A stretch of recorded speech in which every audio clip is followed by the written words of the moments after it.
रेगिस्तान की झुलसाने वाली गर्मी, पेड़ के नीचे चढ़ती ड्रिप और पिछले 9 दिनों से गहरी नींद में सोया हुआ प्रशासन। बाड़मेर की गिरल लिग्नाइट माइंस में मजदूरों के हक के लिए धरने पर बैठे शिव विधायक रविंद्र सिंह भाटी की तबीयत अब बिगड़ चुकी है। लेकिन हैरानी की बात देखिए, 9 दिन बीत जाने के बाद भी जिले का कोई बड़ा अधिकारी वार्ता के लिए धरना स्थल पर नहीं पहुंचा है। ड्रिप लगने के बावजूद भाटी ने पीछे हटने से साफ इनकार कर दिया है और खुले शब्दों में चेतावनी दी है कि मांगे नहीं मानी तो अंजाम के लिए तैयार रहना। आखिर गिरल माइंस में ऐसा क्या खेल चल रहा है जिसने भाटी को इतना आकर्षित कर दिया।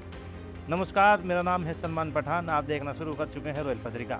आइए रिकॉर्ड करते हैं गिरल माइंस के इस बड़े आंदोलन और रविंद्र सिंह भाटी की इस आर पार की लड़ाई को। सबसे पहले ग्राउंड जीरो के इस आक्रोश को समझिए। बाड़मेर के गिरल में पिछले 9 दिनों से लिग्नाइट माइंस में के मजदूरों का धरना चल रहा है। मजदूरों के समर्थन में शिव विधायक रविंद्र सिंह भाटी दिन रात वहीं पेड़ के नीचे बैठे हैं। प्रचंड गर्मी के कारण आज उनकी तबीयत बिगड़ गई है और वहीं उन्हें धरना स्थल पर ड्रिप चढ़ानी पड़ी। लेकिन सबसे बड़ा सवाल प्रशासन पर है। 9 दिन के इस जन आंदोलन के बावजूद अब तक वार्ता के लिए किसी भी बड़े अधिकारी ने वहां पहुंचने की जहमत क्यों नहीं उठाई।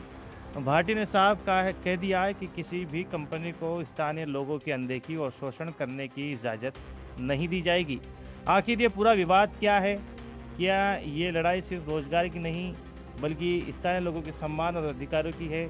मजदूरों और रविंद्र भाटी की प्रमुख मांगे बिल्कुल स्पष्ट है। पहला, कंपनी द्वारा निकाले गए ड्राइवरों और श्रमिकों को तुरंत वापस काम पर लिया जाए। दूसरा, माइंस में 8 घंटे की ड्यूटी व्यवस्था सख्ती से लागू हो। तीसरा, क्षेत्र के संसाधनों पर पहला हक स्थानीय युवाओं का है, इसलिए रोजगार में उन्हें प्राथमिकता मिले। और चौथा, मजदूरों को नियमानुसार पूरा वेतन और सुविधाएं दी जाए।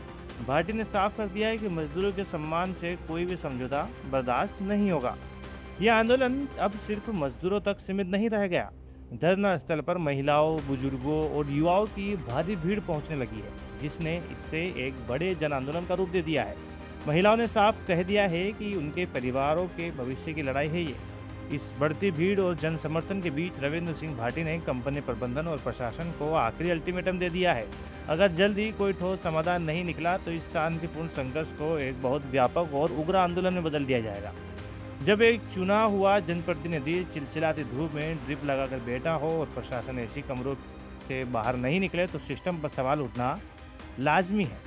क्या आपको लगता है कि प्रशासन जानबूझकर इस आंदोलन की अनदेखी कर रहा है या फिर गिरल माइंस कंपनी का दबाव सरकार पर भारी पड़ रहा है? कमेंट बॉक्स में तुरंत अपनी बेबाक राय दर्ज करवाएं। राजस्थान की राजनीति और जमीनी हकीकत का हर कड़वा सच देखने के लिए तुरंत सब्सक्राइब करें रॉयल पत्रिका। जय हिंद।